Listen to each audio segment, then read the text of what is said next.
Today, this legendary figure is a British gambling king nicknamed Lizard.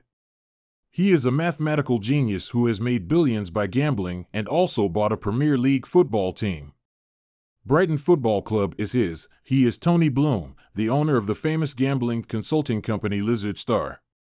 Tony Bloom was born on March 20, 1970 in the south of England. Like Einstein, Tony Bloom was also a Jew with exceptional talents in mathematics and business. He is a natural gambler with a gambling factor flowing in his blood.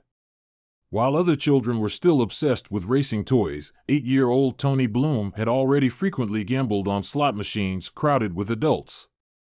At a young age, Tony Bloom's mind was filled with the idea of being small and big, using money to make money. This slot machine hobby stayed with him until his teenage years. In 1985, by chance, Tony Bloom came into contact with sports betting, a thrill he had never experienced before, and Tony Bloom quickly became addicted to it. At the age of 15, he had not yet reached the legal gambling age in the UK, so he obtained a fake ID on the black market through relationships, and whenever he had time, he went to buy a ball to enjoy the excitement of watching it after buying it. In 1988, Tony Bloom graduated from high school and, with both interest and talent in mathematics, successfully admitted to the mathematics department at Manchester City University. After receiving a systematic education in higher mathematics, Tony realized how foolish, ignorant, and self-righteous his method of blindly buying balls was during high school. At that time, he didn't have any strategy or analysis, and buying balls at will was all about luck. After receiving higher mathematics education, Tony gradually realized that if he wanted to make a living by buying balls, he must have a complete strategic game system. After graduating from college, Tony Bloom worked as an accountant for 2 years due to a lack of gambling funds. While working to make money, he has been improving his strategy game system. Once he had sufficient funds, he began testing his system. In the early testing stage, he successfully utilized his strategy and earned £20,000 from sports competitions. After successful system testing, he immediately resigned from his job as an accountant and became a professional gambler. 1997 is already his 4th year as a professional gambler. Through precise odds analysis and extraordinary courage, Tony Bloom has accumulated a certain reputation in the industry, and his funds have also accumulated to £500,000. At this moment, a nobleman in his life appeared, and he was the British gaming tycoon Victor Chandler. At that time, Victor was actively expanding into the Asian market and greatly appreciated Tony's precise analysis of odds. So he offered Tony Bloom an olive branch with a high salary of £300,000 a year and hired Tony as a trading analyst to assist in developing the gambling business in Thailand. Tony, who arrived in Bangkok for the first time, saw the Asian ball game, commonly known as the let ball, which was very unfamiliar to Europeans at the time. Tony showed a strong love for Asian ball games and saw the enormous potential of the Asian market from it. With a strong foundation in mathematics, Tony quickly laid a solid foundation for Victor. 7 months later, he welcomed the 1998 French World Cup, and Tony Bloom, who was well aware of the difficult times, also had the best opportunity to verify his game strategy. From the preliminary rounds of the World Cup qualifiers to the century match between France and Brazil, Tony's shooting percentage was as high as 80%. He was like a humanoid octopus, and before the final, he fell to the ground and favored Brazil, but Tony firmly believed that France could win. He tried his best to persuade Victor, putting all the profits on the French team, and told Victor that in the face of rare opportunities, Sohau was the king's choice, and only the weak would take it easy. Before the start of the game, both of them were extremely nervous. With 70 minutes left until the final, the legendary Brazilian striker Ronaldo, who combined strength, speed, and skills, was not even on the starting list.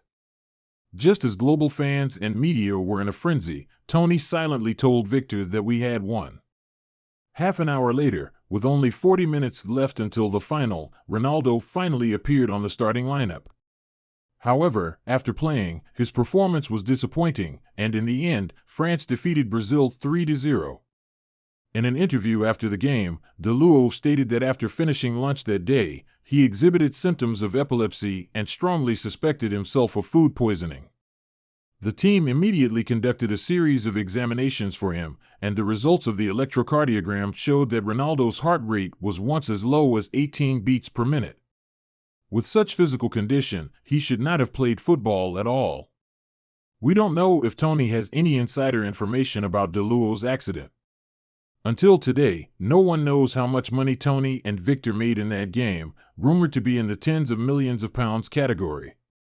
In 2006, Tony established his own sports betting consulting company to provide lottery consulting services for British lottery enthusiasts. He hired 160 data specialists to digitize all information related to the game, such as the morale of the weather team, the physical condition of the players, etc.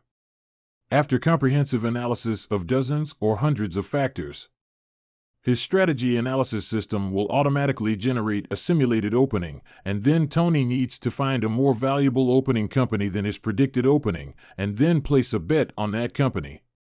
For example, in the match between Real Madrid and Barcelona in La Liga, the simulation plate for buying Real Madrid's victory over Tony is set out as follows: if Real Madrid wins, they can win $1 or $2.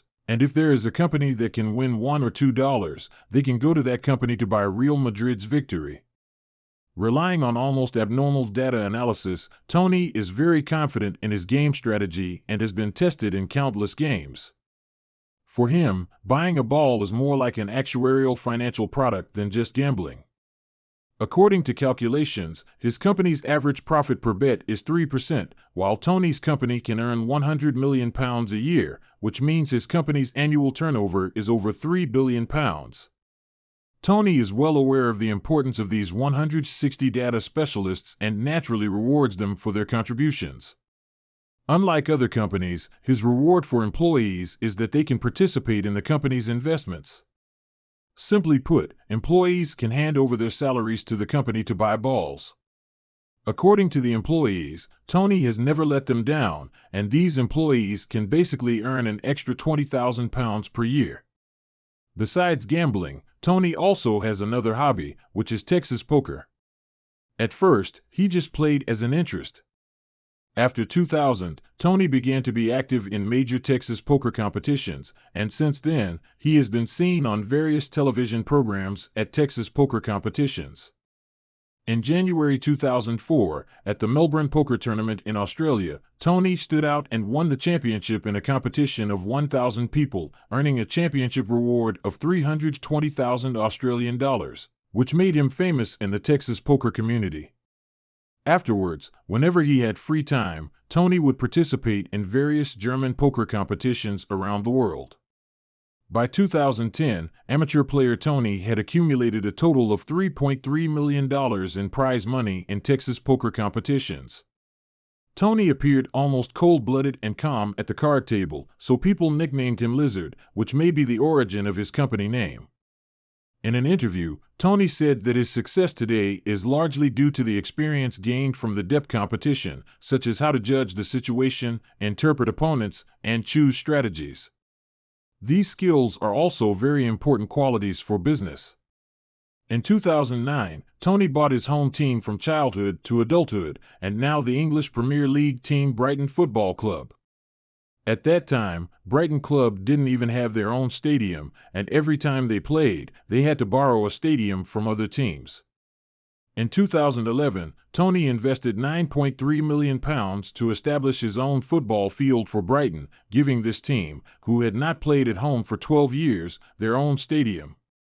According to statistics, Tony's investment in Brighton Club has exceeded £360 million. In 2017, with Tony's huge investment, Brighton finally rose to the English Premier League, becoming one of the highest football halls that countless players and fans aspire to. Until now, it remains a mystery how much money Tony has, as he has never appeared on any rich list, but according to statistics, it is at least billions of pounds or higher in wealth. And this mysterious mathematical genius, the legendary British gambling king, still silently maintains his mystery. Alright, that's all for today's video. Welcome to subscribe to my channel because there are always novel content waiting for you here.